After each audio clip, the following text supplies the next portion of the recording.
So this course is called Design and Analysis of Algorithms.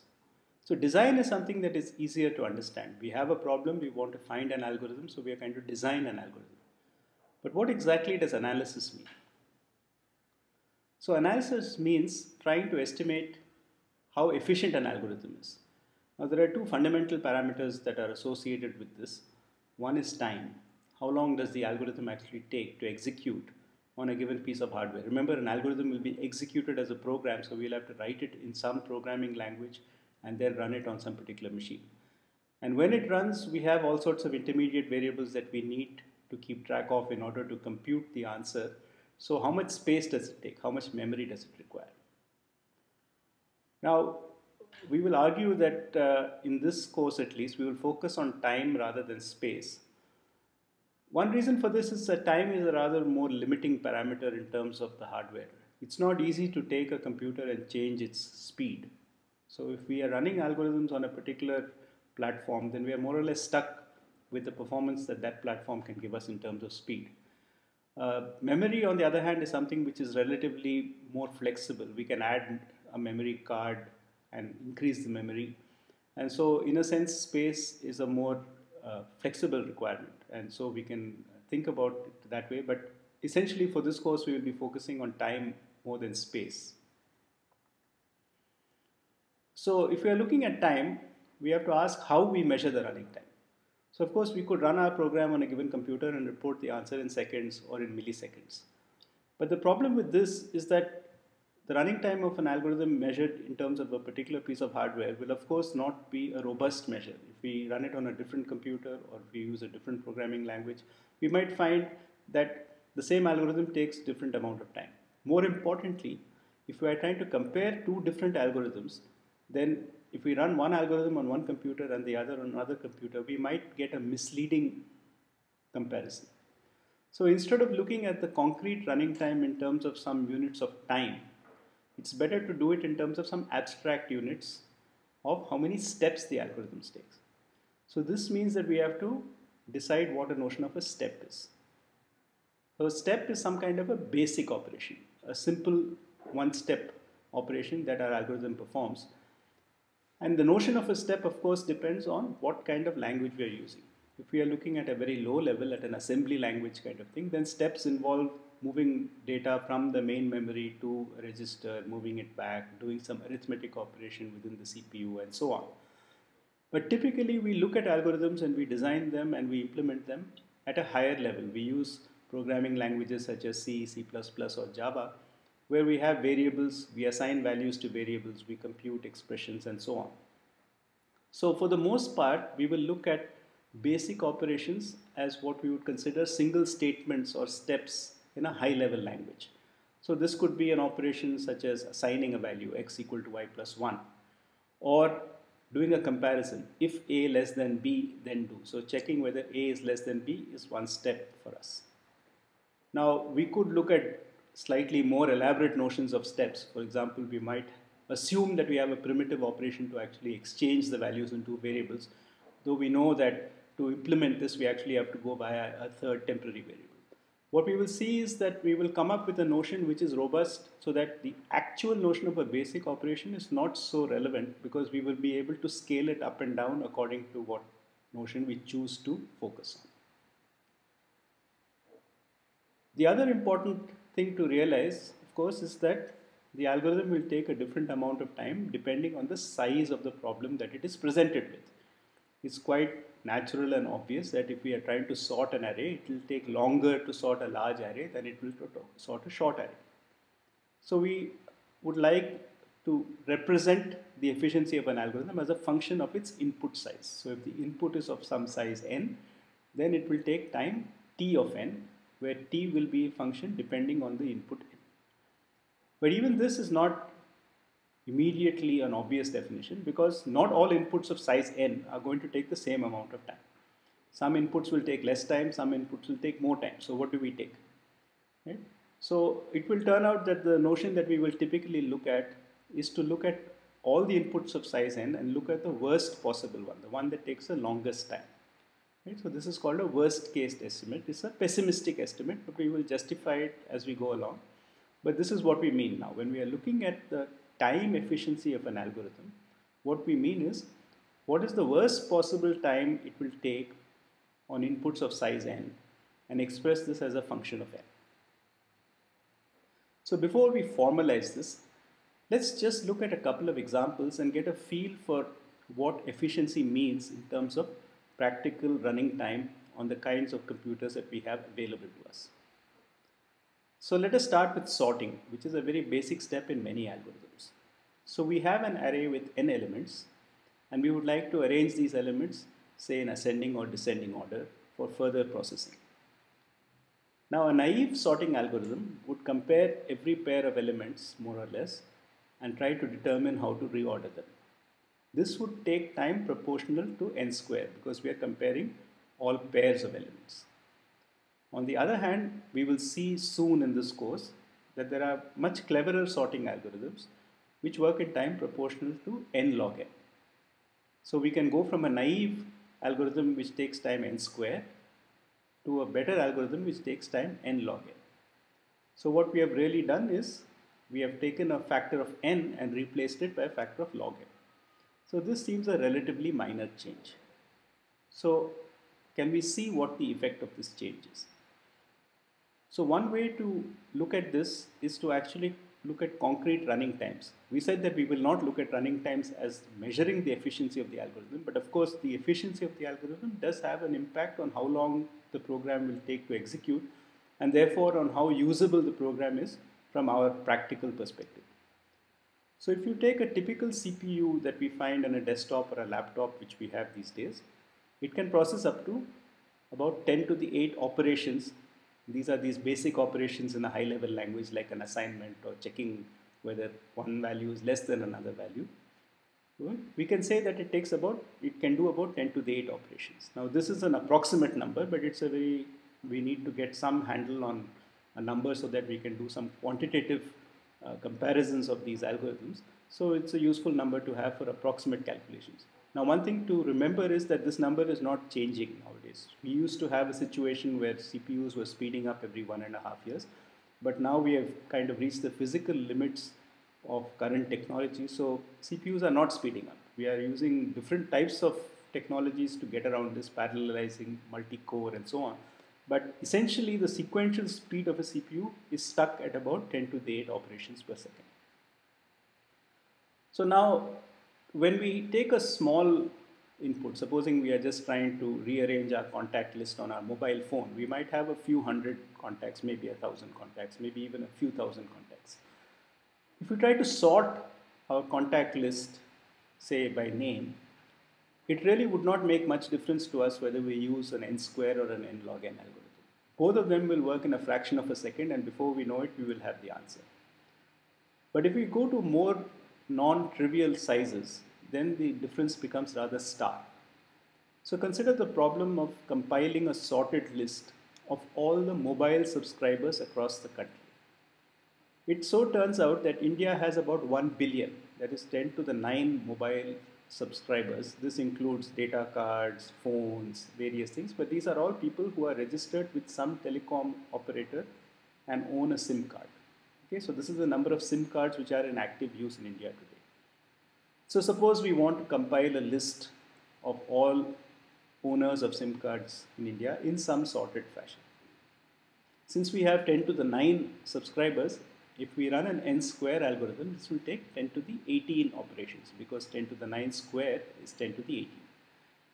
Now 10 to the 18 operations per second, since we can do only 10 to the 8 operations in 1 second, will take 10 to the 10 seconds. So how much is 10 to the 10 seconds? Well, it's about 2.8 million hours.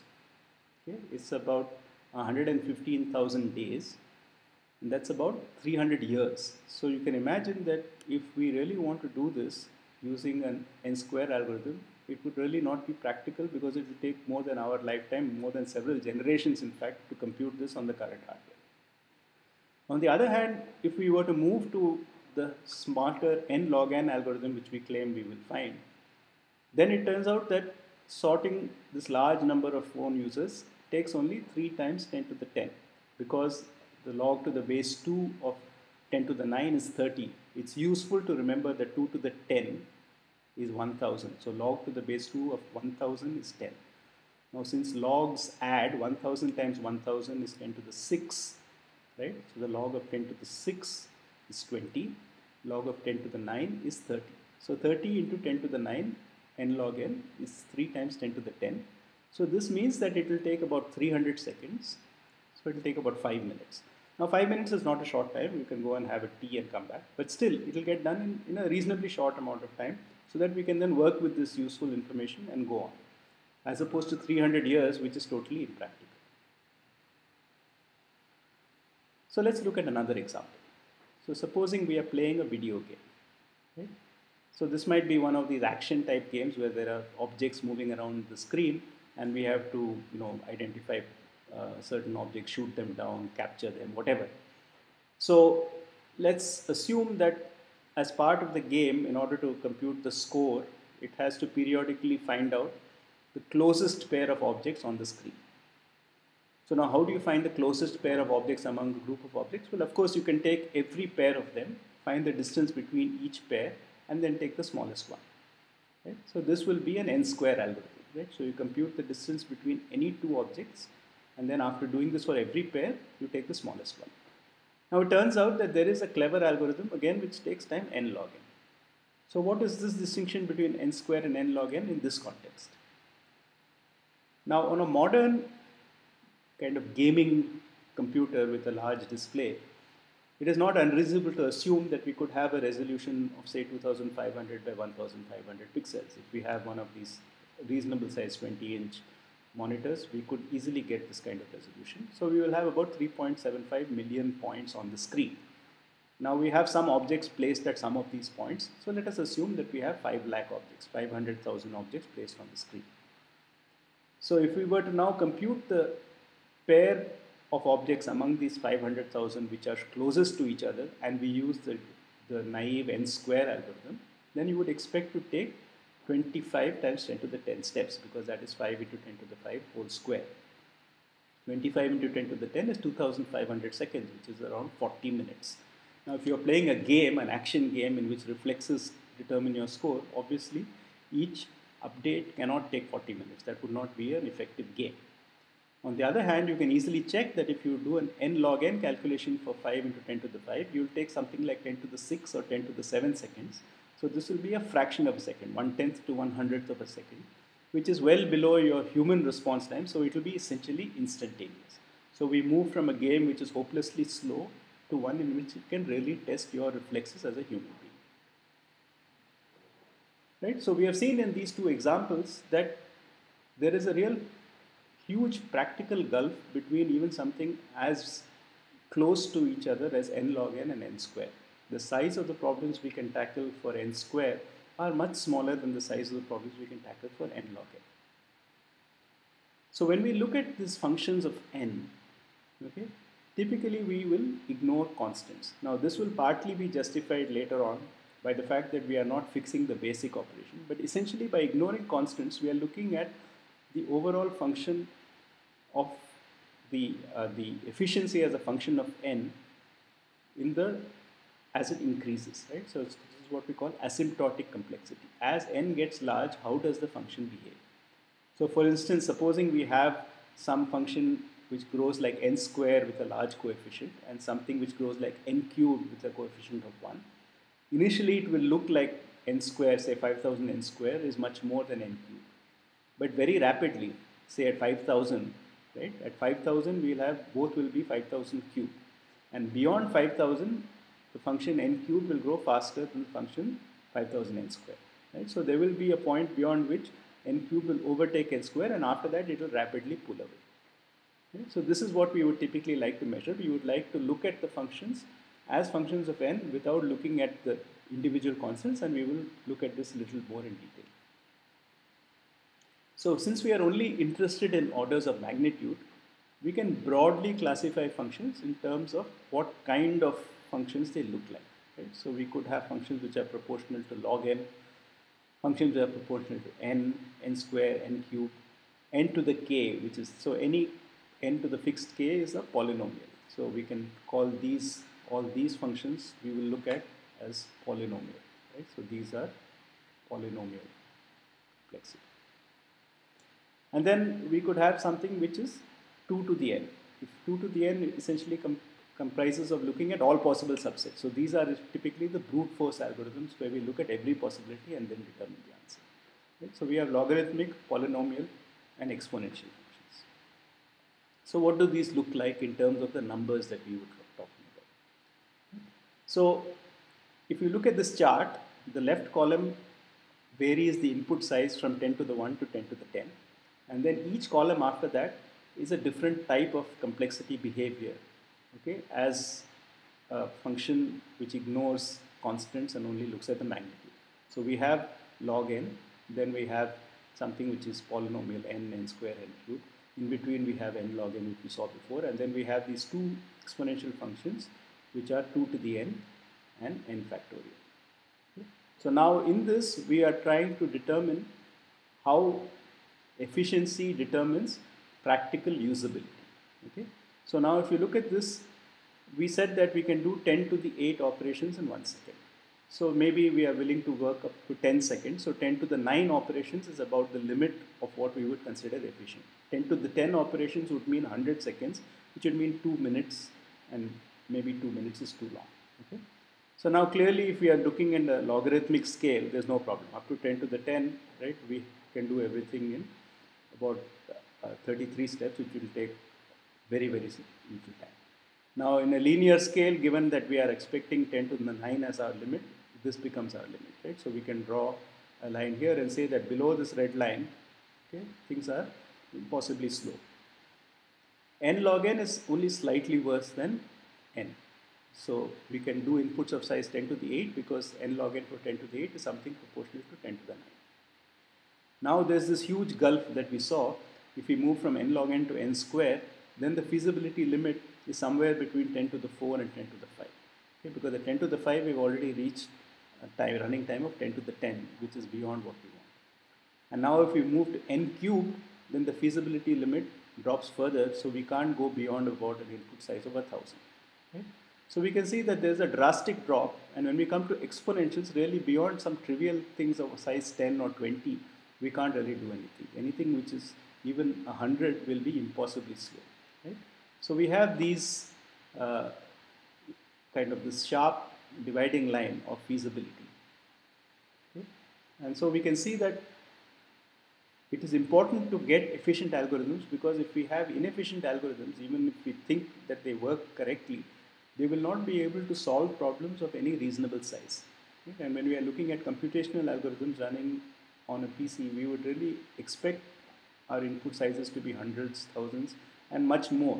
Right? So when we are sorting things, we really do expect large volumes of data. If you want to look at voters lists or population data or data coming out of, say, a biology experiment about genetic material. Now these things are typically very large volumes of data. So it's really important to get the best possible algorithm to do these things. Otherwise, the problem at hand will not be effectively solvable.